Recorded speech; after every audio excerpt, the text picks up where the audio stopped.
Youngblood there, the naked and famous Elisa Zayleth, the lead singer. I used to be a television news reporter, and I interviewed them when that song came. I was like, these guys are going to be huge, blah, blah, blah. Went on Nightline, and I thought I had really good chemistry with Elisa Zayleth. Nice. The lead singer. I was, oh yeah, she was vibing the questions, like good answers, strong answers. Casual Facebook friend, Dad. Yeah, Decline. very nice. Oh, flat decline. She didn't want anything to do with it. She was like, I'm out of here, man. I don't want any piece of that.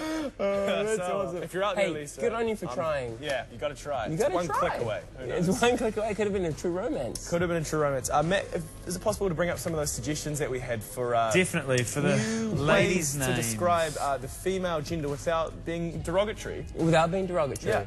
Aunties? S&J Dubs? We talked about aunties this evening at like the 4 o'clock dinner that I've started attending, and we decided that it sort of disempowers a really important family role. Okay. You know, like an auntie is someone who loves and nurtures, and if you like just turn it into like a plaything. Yeah. And not anyone is an auntie. Not anyone can be an auntie. Yeah, exactly. Yeah. You know, it's an achievement. you know, it's.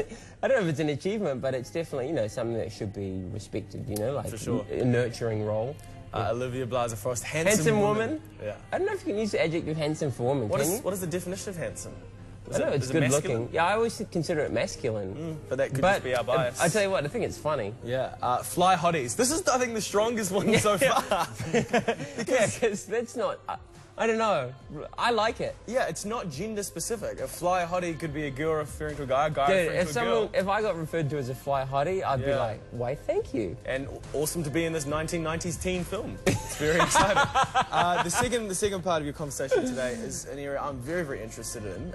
Bilingual, second languages. Yeah. All right, so the New York Times put out this article last month that I just was thinking about, you know, given that we're talking about language today. And it talks about how bilingualism, or, you know, even if you're multilingual, that there's heaps of cognitive benefits for it. So, like, sure, it's cool because you get to meet people from all over the world and engage them. Yeah, you can impress fly hotties in Spanish. You know, like, that's pretty cool. That's very cool.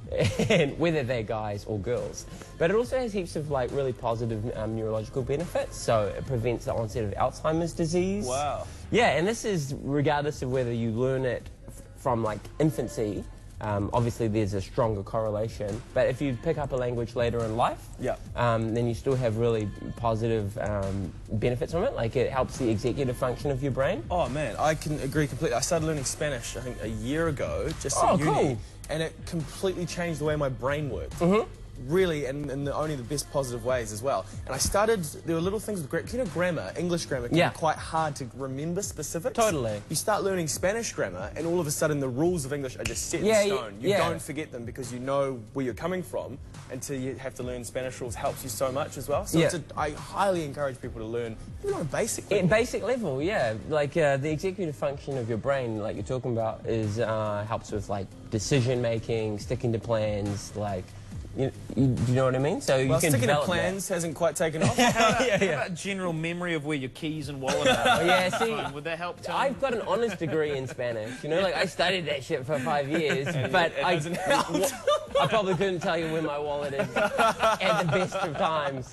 So I'm kind of disproving my theory. But yeah, it's definitely got mad benefits. And not to mention, like today I bumped into, you know, a guy and he was Colombian, so I started chatting to him, and they invited me to like Spanish group on Thursday. So it's, you know, it's making community spaces better, connections. It's beautiful. Can you come back and talk about Spanish community next week?